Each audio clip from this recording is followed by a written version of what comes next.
All right, so in this video, I wanted to show you a couple different ways that I personally used this doodle sheet. And so this doodle sheet, specifically this one, we have a couple different ones in the shop, but this one is a travel theme and it comes in the June Kiwi Club kit. So these are really fun. You can decorate many different elements, as you can see in this month's Kiwi Club kit.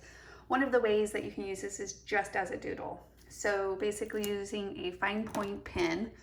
So in this case, I used a black one. I just added a little bit of an extra design to this one to kind of customize it to my needs. So that was easy to doodle on there.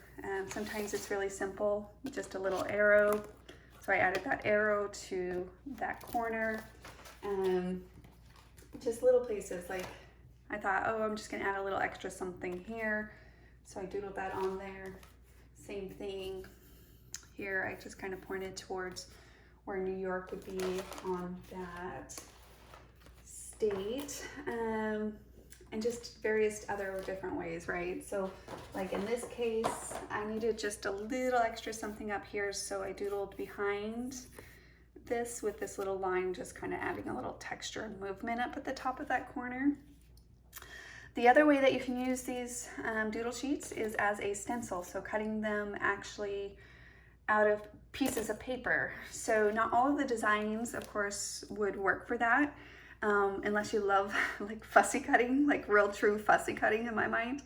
But for the most part, some of these will. Like I know Shiloh did this one on one of her samples. You could definitely do this arrow, trace it, cut it out, a piece of paper. So basically what you do is you take whatever paper you want that to be out of, and then of course just use it as like a template, like a stencil template. So for example, on, let's see, those buildings, I used just some paper that I had, of course, and I traced each one out and onto my paper. So like I just place it on my paper, trace it out, and then cut that out. And then in this case, I then took the little window squares that you see here and then doodled those on top of the piece that I just cut out.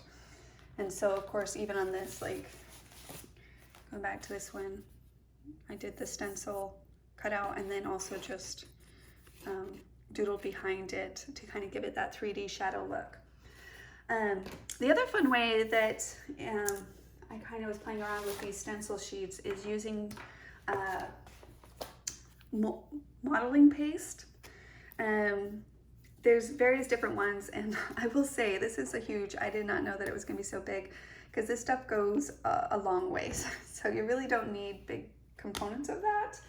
Like 8 ounces, I'm like, oh, I'm gonna have this forever. But it is really, really fun. So like if you wanna add a little extra texture, so instead of using it as a stencil where you cut it out of paper, you could use it as a stencil as where you use this modeling paste and put it on different designs that you want. So like even in this case, I put the adventure on a square piece of paper and then cut that square out and then designed it onto this tag right here. And then of course added it to my overall creation. So I am going to quickly just share that with you. It's very simple. I'm just going to use this scraps of paper that I have. And for the most part, I didn't have to cover these. I was just really like, so for example, if I'm going to do like this camera right here, you could take some maybe washi tape. So it's a useful way to use it, and you could cover up around those designs so that they don't seep through. I didn't. I'm usually just a doer in the sense of just, oh, I'll quickly do it. But it can be intimidating, and so you can just do this to cover your tracks kind of thing, right? So yeah, so that's kind of holding it down actually nicely too, so that your doodle sheet doesn't move in the middle of you placing it on your paper. So if you want it on a sheet of paper and then you're cutting it out, like in this case, I put it on here, so that worked. And then on this one, I did it right onto the design that I wanted. I cut this, of course, the map out of paper first, and then I did that on top of it. So this one I did right onto the background sheet. So it just depends where you want it. And then of course you want to be extra careful, or before you, so like before I adhered these other elements down, I went ahead and added these and then adhered the other elements down. Okay, so what you're going to need is some modeling paste and a little spatula. So you should be able to find these pretty easily. I mean, if you Google modeling paste, or like this is a Nuvo spatula. Sorry, here, I'm going to sit down for a moment. And then, like I said, a little goes a long way. So I just took a little bit and put it on the spatula. I mean, you could get a good amount, right? And then you're just going to wipe it on top. And then, super satisfying, I will say. And it dries pretty quickly as well. And then what you do is just kind of smooth it out. You can add that back. Just kind of give it a quick smoothing. And then we're just gonna lift this off since it's attached. You can do it slowly. Like I said, it worked pretty good.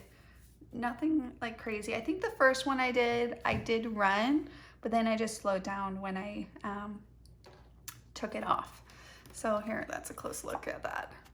And it does give it a little bit of texture because it's of course a little bit raised in its surface, but can you guys see that? Okay, good.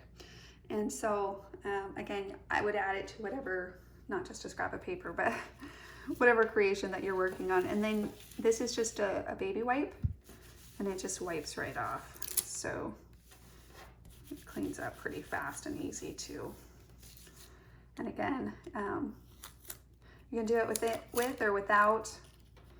Like I said, I was kind of, it was nice to put the washi tape on there and have it hold down though. I will say that it was nice. I'll do one more just to kind of give you guys a look at that. Here, let me throw this paper into the mix. Well, I guess I could just use this side of the paper.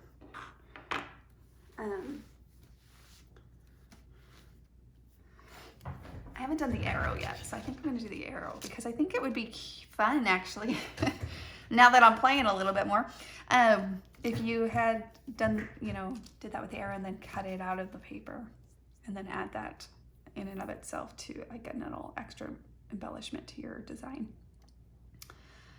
So I'm going to do it without the washi tape so you can get a sense of awareness that maybe you would need, and then you can decide for yourself if the extra step is needed. You can try it both ways. Like I said, I kind of just was more mindful about making sure that I stayed away from those other designs. And I kind of just pulled in from the edges, and then once I had it all covered, again, you just do a quick smooth out.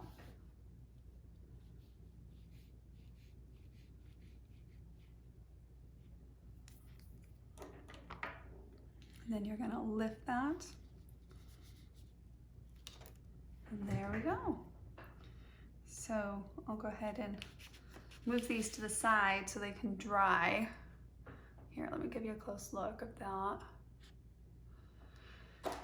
And then again, you just wash that off. So I often just work on top of my desk. I use my desk as a working desk or table. I'm not personally too picky because this is my creating table where I create things on. So, but for the most part, if you don't want to get this stuff on, it cleans off really well though. Of course, you would probably want to avoid any other projects that you might have in the work that you don't want this to get you know, transferred onto. I often feel that way with even my ink. I'm like, oh, Dennis, son of a gun, I just got ink on one of my pages or something, a surface that I didn't want it to get on. So that is the main thing that I'm always just a little bit more cautious of. Otherwise, I just kind of keep it very simple.